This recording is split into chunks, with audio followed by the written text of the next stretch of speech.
Okay, so let's look at Mary's Bakery. It says, this is number 26 on page 107. It says, Mary's Custards is a pie shop that specializes in custard and fruit pies. It makes delicious pies and sells them at reasonable prices so that it can sell all the pies it makes in a day. Every dozen custard pies nets Mary's $15 and requires the following items: 12 pounds of flour, 50 eggs, 5 pounds of sugar, and no fruit mixture. Every dozen fruit pies nets a $25 profit and uses 10 pounds of flour, 40 eggs, 10 pounds of sugar, and 15 pounds of fruit. On a given day, the bakers at Mary's found that they had 150 pounds of flour, 500 eggs, 90 pounds of sugar, and 120 pounds of fruit mixture. Formulate and solve a linear program will give the optimal production schedule of pies for the day. So, if this were simply an in-class problem, okay, one in-class exam, I would ask you to formulate, right? So that is the component where you put the math to it. You say, let's look at the word problem and let's make it a series of equations. So this is, as we've seen before, it's a standard production mix. And I need to define my decision variables. And what are my decision variables here?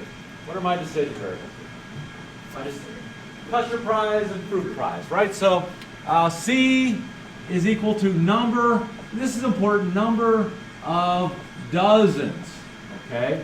Dozens of custard pies. And we'll do F is fruit pies, okay? Just being lazy, I'm not going to write it out. But that is our decision variable, right? How many dozens of custard pies and fruit pies should we make at Mary's? Optimize what? What is our objective function? What are we trying to optimize?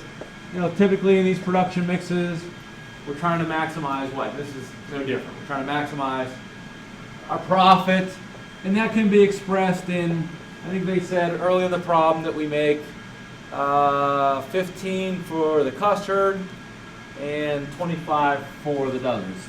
So 15C plus 25F.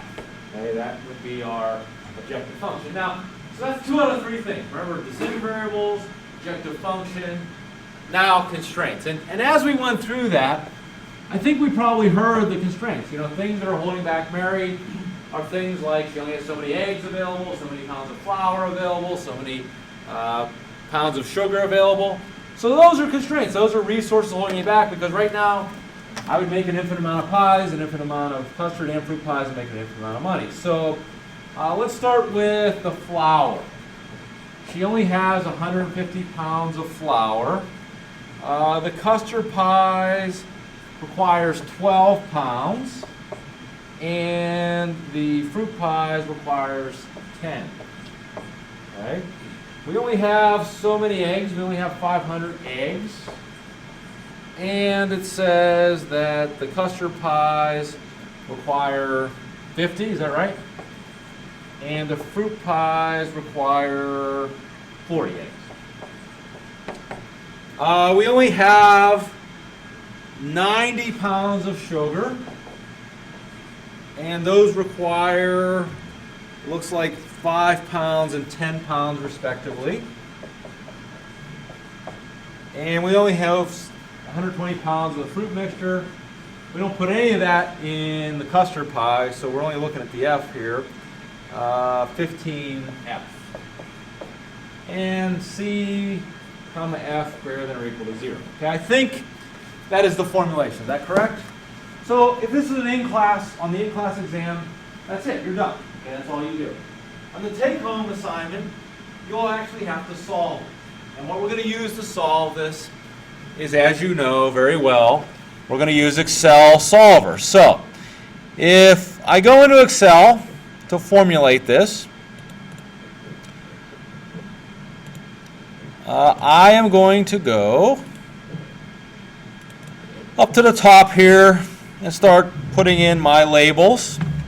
So we have custard, and we have fruit, and we'll just start with 1 and 1 just to populate it. My objective function, I want to maximize, that's 15 and 25, and that's profit. I'll just write profit out here. I'm not going to put in my labels, my formula, I'll put that in at the end. Subject to let's see, we have flour, and that is 12, 10, and that has to be less than or equal to 150. We have eggs, and that was 50 and 40, and that has to be less than or equal to 500. We only have so much sugar. Whoops, I skipped the line sugar. And that requires 5 and 10 pounds respectively. And that cannot exceed 90 pounds. And fruit mixture is 0, and what do we have here? That's 15. And that has to be less than or equal to 120. Okay, I forgot, I didn't put in my formula, but I'll just put it all in once. Which one? I'm sorry. Thank you. 120 instead of 129. Okay, so my formula, it's going to be the same. I'm going to do sum product and, not product D, C2 through D2, comma, C4 through D4. And I know I'm going to utilize this again, and I want C2 and D2 to stay static, so I'm going to make that static by using the F4 function key. Copy that down, and if I change my custard and fruit, just make sure everything's working. It looks like it is. If I make 10 dozen of each, make $400. Flour, I use too much, but you know, you get the picture. Okay, so we've modeled what we have on the board here. Now on to Excel. What I need to do, though, is I want to invoke the power of solver to solve this for me, to give me the optimal solution. So I'm going to go up to Data, Solver, and I need to tell it where these three things live. First of all, the objective function, objective cell, is represented by E4. That's where my profit lives. My changing variable cells are my decision variables. That's C2 through D2. And what's nice is all my constraints go the same way. They're all less than or equal to. So I'm going to add them all at once. E6 through E9 has to be less than or equal to G6 through G9. We're going to use simplex LP. We're going to make unconstrained models, unconstrained variables non-negative. That's put in my last one. And if I click solve, it should report back a solution. And it says, given this, make 4 2/3 dozen custard pies, 6 2/3 dozen fruit pies, and I'm going to keep the sensitivity report that goes along with that. So you see now it gave me a new tab with the sensitivity report that we're going to analyze in a second. So if we make this, we're going to make $236.67 this day at our little bakery. If I ask you, just even looking at this, what is binding in this run? What is binding? What are the binding constraints? If you think about the things that are holding me back in the feasible region, that are not allowing me to push my profit line out any further, what are the things that are binding in this situation? Okay, right, eggs and sugar, they're solved with equality, right? We have 500 eggs, we used all 500. We had 90 pounds of sugar, we used all 90. Okay, so now, as a manager of Mary's Bakeries, I want to start asking some questions, okay? And let's walk through here. It says, if Mary's could double its profit on custard pies, should more custard pies be produced? All right. So let's go up to our sensitivity report. What do I want to look at to answer this question? It says, if I could double my profit on custard pies, if I could go from 15 bucks to 30 bucks, should I change my solution, meaning change my mix? I want to look at what's called the range of optimality. Okay, the range of optimality is the range where even if that anywhere that coefficient's in that range, my solution doesn't change. So let's see what the range of optimality is for custard pies. It is currently 15, and it says the allowable increase is 16.25. So if we go over here and make the range of optimality, I don't know if this will work, but let's try it. The allowable increase is, let's see, currently it's F9, equal F9, and the allowable increase is G9. And let's see, the low end would be F9 minus H9. So my range of optimality is 12.5 to 31.25. So if I double the profit, I'd make $30 per dozen. Since it's in the range of optimality, would my solution change? My solution would not change.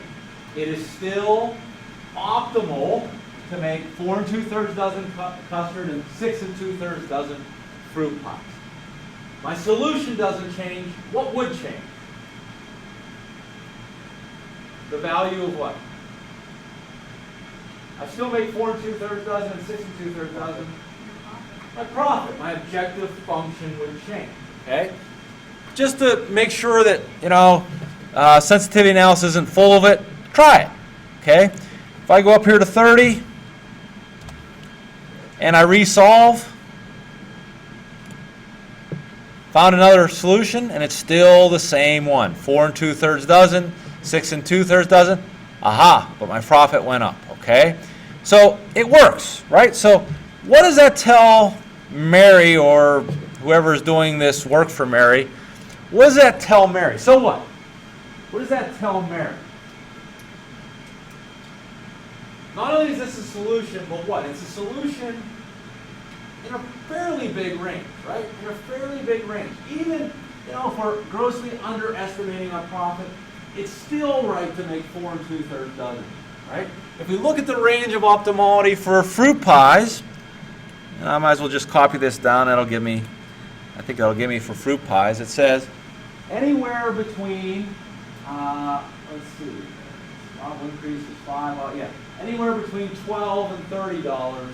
This is the right mix. So it not only gives me a solution, but it tells me how valid this solution is. Like, what's the range? If it was a very small range, you start thinking, well, geez, maybe there's another mix that's real close to this that's more preferable. All right, let's keep looking. It says, if Mary's raised the price and hence the profit on all pies by 25 cents, would the optimal production schedule for the day change? Would the profit change? We already talked about that. Suppose Mary's found that 10% of its fruit mixture had been stored in containers that were not airtight. For quality and health reasons, she decided it would be unwise to use any of the portion. Thank you, Mary. How would this affect the optimal production schedule? So, first question we need to ask is fruit mixture binding in this solution. Is it binding? It's not. We have 120 pounds available. We only used 100 pounds. Just, common sense wise, if I lose 12 pounds of that takes me down to 108 pounds. Am I okay? Yeah, I lost fruit mixture, I lost inventory, but this is still the right solution, right? And I can see that how? Well, it has a shadow price of 0. Okay, if you want to look at it technically, it has a shadow price of 0. And that shadow price means an increase or decrease won't change my objective function. But the range of feasibility says the allowable increase is 1 in 30 zeros, which for all intents and purposes is what? Infinity. So I can get as much fruit mixture as you want. You can give me a truckload of fruit mixture and it won't change anything, right? Because I'm not using all that I have now. If I lose more than 20 pounds though, hey, it's going to matter. The shadow price is no longer going to be 0. It's outside the range of feasibility, right? So if you want to do the analysis that way, you may. Now this one is interesting. It says, Mary's currently pays $2.50 for a 5-pound bag of sugar from its bakery supply vendor. The half dollar per pound price of sugar is included in the unit profits given earlier. That's telling us that it's an included cost, okay? We're already factoring that in. Its vendor has already made its deliveries for the day. If Mary's wishes to purchase additional sugar, it must buy it from Donatelli's Market, a small local independent grocery store that sells sugar in 1 pound bags for $2.25 a pop. Should she pay? Well, what do we need to look at? We need to look at the shadow price for sugar. What's the shadow price for sugar? We'll just round it to $2.17. So according to this analysis, should we buy the sugar? Every additional pound of sugar will get us $2.17 more in profit. We can buy it for $2.25. Should we buy it? We should.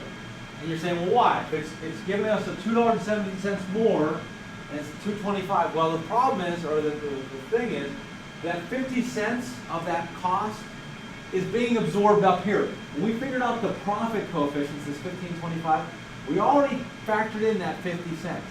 So we should actually be willing to pay $2.17 plus that original 50 cents for an extra pound of sugar. So $2.67. $2.25 is less than $2.67. So sure, if it's worth the hassle, sure. I mean, we're going to make $2.67 minus $2.25. I don't know. We're going to make 32 cents, 42 cents. Okay. I don't know if it's worth the effort, right? To walk across, talk to Donatelli, don't like Donatelli. But that's what the analysis is saying. Okay, does that make sense? Okay. Now, how long is that valid for? What's this $2.17 valid for? What's the range of values it's valid for? We call it the range of feasibility. What is the range of feasibility for? Right now, we have 90 pounds of sugar. The allowable increase is 98. The allowable decrease is 40. So that means between 50 and 98 pounds. Every pound up, our profit goes up $2.17. Every pound down, it goes down $2.17. Once it becomes outside of this, once we go beyond this 98, it no longer, $2.17 isn't valid. It doesn't say that it's not okay to get more sugar. It's saying what else?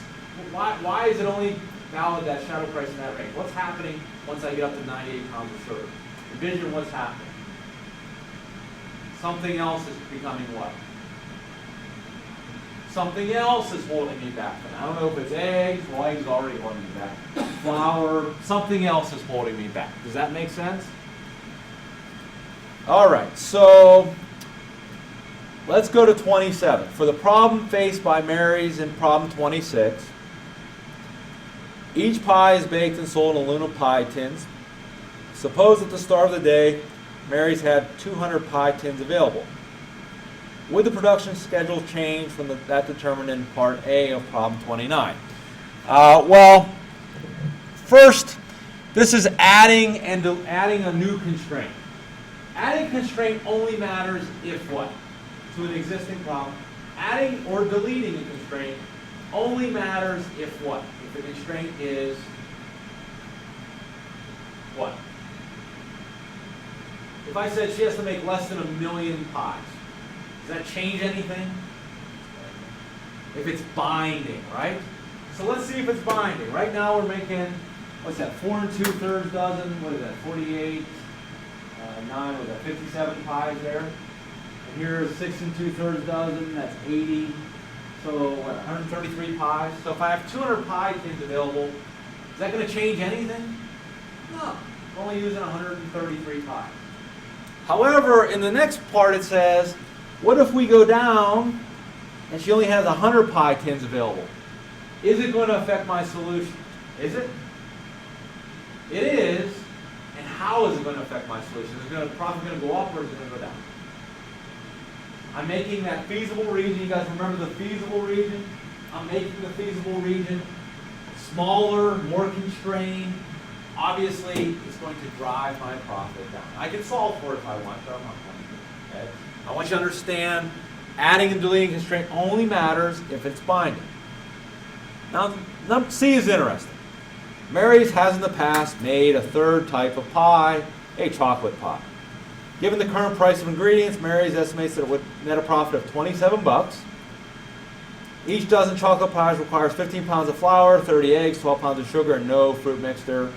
Show that it would not be profitable for her to make that. So what we're going to do, so we don't have to screw around with our formulas very much. If we highlight column D and then right-click and go Insert, it'll put chocolate, another column right between C and E. And why I like to do it that way is it automatically adjusts my formula because I inserted within that range. You guys see how I did that? So it automatically adjusts my formula. I think it was just C2 to D2. Now it says, hey, you inserted something in an existing range, so I'm assuming you want to include this in this formula. And I'm saying, thank you, Excel, you're right. I do want you to do that. So I included my chocolate there. Let's just prime it. That's 1. I think they said, what, $27. How much flour does it use? 15. 30 eggs. How much sugar? 12 pounds. 12 pounds. And no fruit mixture. So now if I resolve this, okay, let's make sure, well, everything in my solver got adjusted as well. My objective function is now F4. It knew, hey, you inserted. I'm going to move that over. My variable cells now include C2, D2, and E2. And my constraints F6 through F9, less than or equal to H6 through H9. So all's good there. Okay, quite easily done. I click Solve. It's going to have a brand new solution for me. Now it says make 4 2/3 dozen chocolate, or custard, 6 2/3 dozen fruit, no chocolate pies. I'm going to keep this new sensitivity report. And we do say that it's not profitable to make chocolate pie in this current environment. Now notice what chocolate pies has that custard and fruit does not have. It has reduced cost. Okay? And there's a rule, it's called the rule of complementary slackness. It said that either the final value is 0 or the reduced cost is 0. You can see here the reduced cost is 0, the final value isn't. Here the final value is 0, the reduced cost is not. The reduced cost is negative $1.50. $1.50 negative. It tells me two things. What's one thing it tells me? It's one thing that $1.50 negative tells me.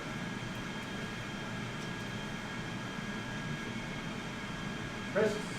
It's underpriced. Okay, one thing it tells me, yeah, it's underpriced. It says, for it to become profitable for you to make this, for me to use resources that I'm currently shifting toward custard and fruit pies, for it to be part of the final solution, you better make at least $1.50 more per dozen, right? Or I'm not going to include it because it's more valuable to pump resources into here. Yes? Into custard and fruit pies. The other thing it tells me is it says if you say the hell of it, because I'd like to have chocolate pies on hand, right? I'm a bakery, I should have some chocolate pies as well as fruit and custard. You can do that, but for every dozen custard pie or chocolate pies I produce, my profit is going to go down. If I leave the price the same, my profit is going to go down by what? $1.50. So let's see that. Let's try both of those things. Make sure it works out. If I go up to 28 bucks, am I going to make any chocolate pies? I just went up $1. Am I going to make any chocolate pies? You know I'm not. So I click Solver. This one on here. Oh. I click Solver. Solve. Doesn't change. If I go up to 29 now, am I going to make chocolate pies now? You bet I am. So I click Solver, Solve. Okay, I started making chocolate pies. Now I make 3 and 0.8 dozens, okay? Let's go back to when it was 20, was it 27 to begin with? Yeah.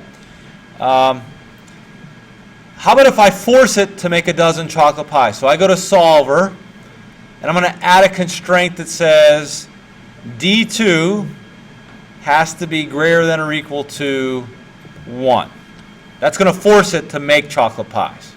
And it will. If it's a constraint, it'll adhere to that constraint. It'll force a dozen chocolate pies. What's going to happen to this profit number? It's going to make a dozen. It's going to shift resources from fruit and custard to chocolate. It'll make a dozen for me. But what will happen? The profit will go down by the reduced cost of $1.50, right? So it should go down to, what, $235.17 roughly. So if I click solve, it forced it to make a dozen. It did. And boom. So I can't remember who answered that. Oh, Chris answered that. But he said, as we looked at that reduced cost, I said, what's the issue? He said, it's a pricing problem, right? You're pricing it too low. It's not profitable to make it. But sometimes we even have, lost leaders. We say, we know, this may not be the most profitable thing, but we might want a nice marketing mix. The marketing people where Mary said, if Sam comes in, we don't have chocolate pies, he may not come back and buy, oatmeal cookies or something. Okay? So sometimes we do, as managers, we don't always just make the most profitable item, right? Sometimes we say, we want a good mix because there's other things that we can't model at play. And oftentimes that is the case. But we have to realize the impact of those decisions. And that's all well and good, but we need to understand those decisions. So I think that concludes 26 and 27. And if you think about it, it dealt with every concept in that sensitivity report. It dealt with the range of optimality, right? That is where, if the objective falls anywhere in there, our solution doesn't change, but our objective function may change, right? Our solution didn't change, but the profit changed. We talked about shadow price, which works together with the range of feasibility. It is the unit increase in the objective function per unit increase in the right-hand side of the constraint. But it's only valid within what we call the range of feasibility. This allowable increase, this allowable decrease.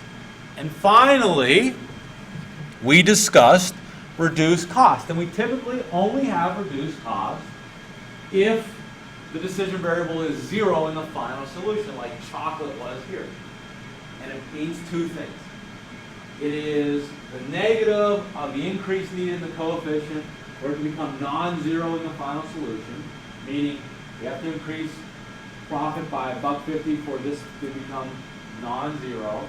And alternatively, if we force it to make a dozen chocolate pies, it's going to reduce the cost by $1.50, or the profit by $1.50. So that is Mary's pies from top to bottom in as much detail as you ever care to know about a bakery and what they're making for the day, right? Questions do you have? So concepts that I can help you understand better about sensitivity analysis and what it's used for. It's really used for its post hoc analysis. We have a solution. How good is the solution? How robust is the solution? What if I could change something? What if I got more of something? What if I lost something? What if I made this decision? Now, what's beautiful about Excel as well is it's easy, even if you don't quite understand, what the sensitivity report is telling you, you can always run multiple versions of this. What if I priced it this? And there's all kind of neat things in Excel. You can do what's called scenarios. Okay? I don't know if we'll do that in this class. There's a scenario manager. You can run multiple scenarios and see the results, even outside of sensitivity report.